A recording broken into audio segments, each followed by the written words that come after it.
আসসালামু আলাইকুম প্রিয় শিক্ষার্থীবৃন্দ। আমাদের আজকের টপিক অষ্টম অধ্যায় অর্থাৎ টিস্যু ও টিস্যুতন্ত্র থেকে স্থায়ী টিস্যু নিয়ে। আমরা গত ক্লাসে আলোচনা করেছিলাম ভাজক টিস্যু নিয়ে, আজকে আমরা আলোচনা করব স্থায়ী টিস্যু নিয়ে। তো প্রথমেই জানতে হবে স্থায়ী টিস্যু কি। যে টিস্যুর কোষগুলো আর বিভাজিত হয় না, অর্থাৎ বিভাজনে অক্ষম যে টিস্যু তাকে বলা হয় স্থায়ী টিস্যু। আসলে এই টিস্যুর কোষগুলো আকার আকৃতিতে পূর্ণতা পেয়েছে, মানে পূর্ণ বিকশিত হওয়ার পর এরা পার্মানেন্ট বা স্থায়ী হয়ে গেছে, তাই এই টিস্যুগুলোকে আমরা বলি স্থায়ী টিস্যু। তাহলে আমরা ভাজক টিস্যুর ক্ষেত্রে দেখেছিলাম যে ওই টিস্যুগুলোর কারণে একটা উদ্ভিদের দৈর্ঘ্য প্রস্থ বরাবর বৃদ্ধি পায়, ক্ষতস্থান পূরণ হয়। তাহলে এই টিস্যুগুলোর কাজ কি?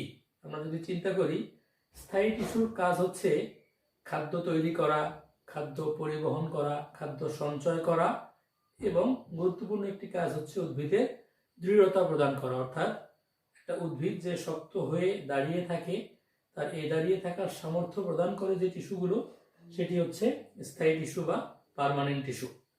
তাহলে আমরা একটু দেখব স্থায়ী টিস্যুর গঠন ও বৈশিষ্ট্য। আমরা যদি বৈশিষ্ট্য নিয়ে চিন্তা করি, তাহলে ভাজক টিস্যুর ঠিক বিপরীত বৈশিষ্ট্যগুলোই আমরা দেখি স্থায়ী টিস্যুতে। যেমন ভাজক টিস্যুতে আমরা দেখেছিলাম কোষ প্রাচীরগুলো পাতলা, কিন্তু স্থায়ী টিস্যুর কোষ প্রাচীরগুলো পুরু। এদের মাঝখানে আন্তঃকোষীয় ফাঁক থাকবে, নিউক্লিয়াস অপেক্ষাকৃত ছোট, সাইটোপ্লাজম কম ঘন, এবং এই কোষগুলো জীবিত ও মৃত এরকম হতে পারে, দুই ধরনেরই আসলে হতে পারে। এই ভাজক টিস্যু থেকেই স্থায়ী টিস্যুর সৃষ্টি হয়। তাহলে আমরা যখন দেখি একটা ভাজক টিস্যু বিভাজিত হতে হতে হতে হতে যখন পূর্ণতা লাভ করে, তখন সেটি স্থায়ী টিস্যুতে পরিণত হয়। তো তোমরা এই বৈশিষ্ট্যগুলো দেখবে, এবং আমরা যে ছবির মাধ্যমে 3 প্রকারের ভাজক টিস্যুর বৈশিষ্ট্য আমরা আলোচনা করলাম। তো এই স্থায়ী টিস্যু এর শ্রেণী বিভাগ আসলে কেমন? স্থায়ী টিস্যুকে প্রধানত 3 ভাগে ভাগ করা হয়। একটি হচ্ছে সরল স্থায়ী টিস্যু, এরপরে হচ্ছে জটিল স্থায়ী টিস্যু, তার একে আমরা বলি নিঃস্রাবী টিস্যু। তাহলে সরল মানে বুঝতেই পারছো, যে টিস্যুর কোষগুলো আকার আকৃতিতে প্রায় একই রকম, তাদেরকে বলা হয় সরল টিস্যু। এই সরল টিস্যু আবার 3 প্রকারের হয়ে থাকে। স্ক্লেরেনকাইমা। তাহলে এই প্যারেনকাইমা টিস্যুগুলো আমাদের এখান থেকে যেটা ভালো করে পড়তে হবে, এই টিস্যুগুলো কোথায় পাওয়া যায় এবং এদের কাজ কি। তাহলে প্যারেনকাইমা টিস্যু এটা প্রধানত একটা উদ্ভিদের প্রায় সব জায়গায় পাওয়া যায়, এবং এর কাজ হচ্ছে খাদ্য তৈরি করা এবং সঞ্চয় করা। তাহলে আমরা যদি বলি প্যারেনকাইমার কাজ খাদ্য তৈরি করা, সঞ্চয় করা এবং সব জায়গায় পাওয়া যায়।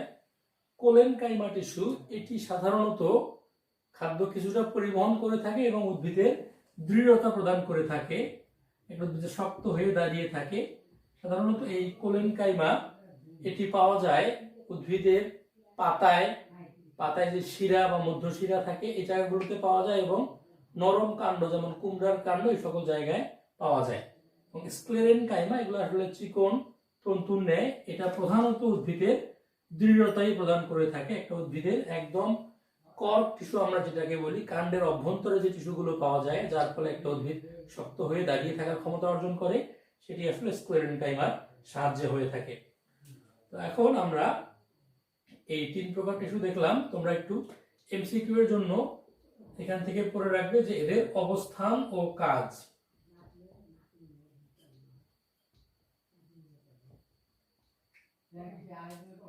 কখন কোথায় পাওয়া যায় উদ্ভিদের এবং এরা কি কাজ করে থাকে। যেমন জটিল টিস্যু কাকে বলে?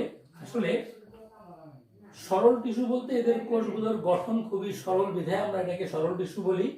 আর জটিল টিস্যু মানে এখানে অনেকগুলো টিস্যু নিয়ে গঠিত হওয়া, এদের আকৃতিটা একটু জটিল হয়ে যায়, যার কারণে এর নাম হচ্ছে জটিল টিস্যু।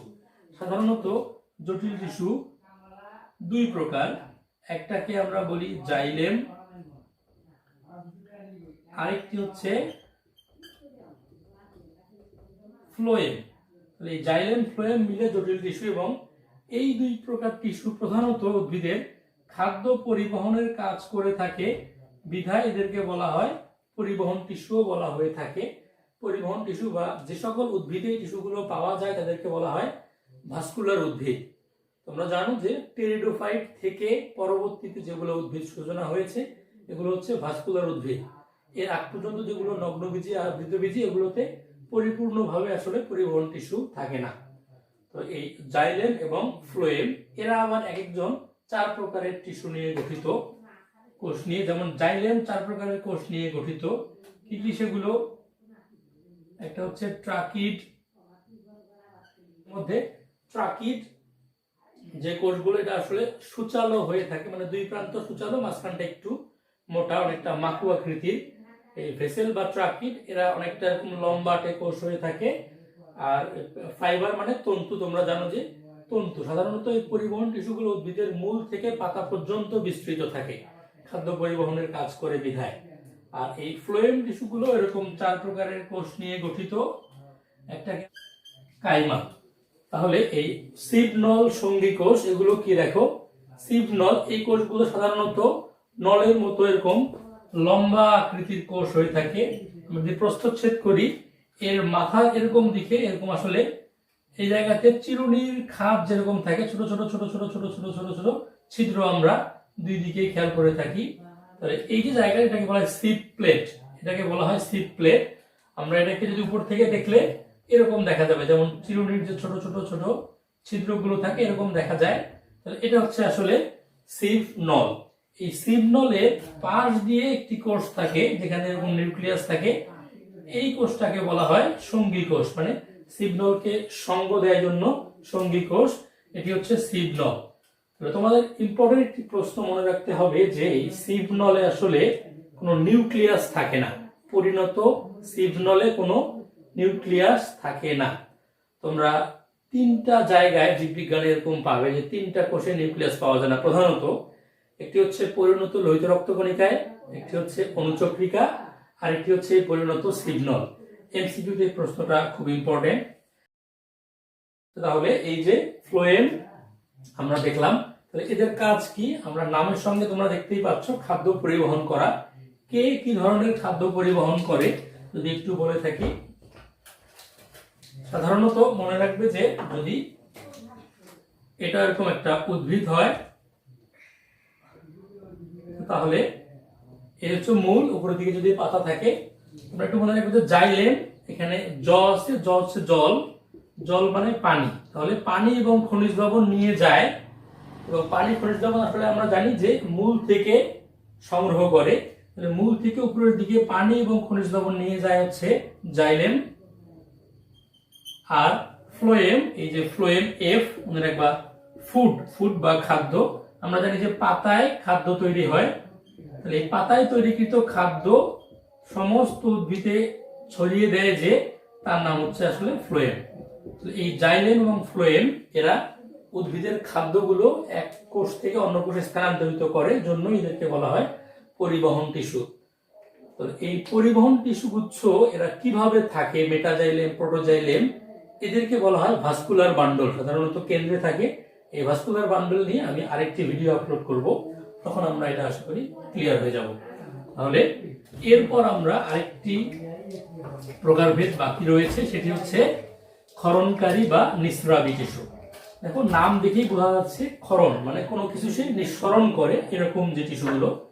তোমরা কিছু গাছ দেখবে, গাছটাকে আঘাত করলে বা এখানে ক্ষত সৃষ্টি করলে সেখান থেকে কিছু আঠালো পদার্থ নিঃসরণ হয়। তাহলে যে টিস্যুগুলো এরকম আঠালো পদার্থ নিঃসরণ করে তাদেরকে বলা হয় ক্ষরণকারী বা নিঃস্রাবী টিস্যু। যেমন রাবারের গাছ, শিয়াল কাঁটা, সাতিম, শিমুল, সজিনা, এই গাছগুলো থেকে আমরা দেখি যে রসগুলো নিঃসরণ হয়। যে টিস্যুগুলো এই কাজটা করে তাকে বলা হয় ক্ষরণকারী। তাহলে কি কি পদার্থ নিঃসরণ করে? সাধারণত 2 ধরনের পদার্থ নিঃসরণ করে। একটাকে বলা হয় গ্রন্থি, আর একটাকে বলা হয় তরুক্ষীয়। তরুক্ষীয় মানে তোমরা একটু মনে রাখবে, তরুক্ষীয় মানে এটা অনেকটা হলদে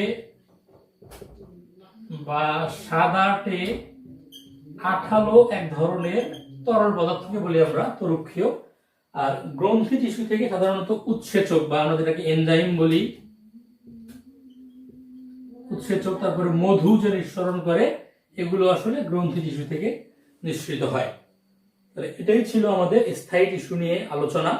তাহলে তোমরা আশা করি বুঝতে পেরেছো ভাজক টিস্যু কি, এর গঠন বৈশিষ্ট্য, স্থায়ী টিস্যু কি, এর গঠন বৈশিষ্ট্য, এদের কাজ, এদের অবস্থান এবং কাজ তোমাদের পরীক্ষার জন্য মোস্ট ইম্পর্টেন্ট, এবং দুইটার মধ্যে পার্থক্য, ভাজক টিস্যু ও স্থায়ী টিস্যুর মধ্যে পার্থক্য, তোমরা এটা করে ফেলবে সবাই।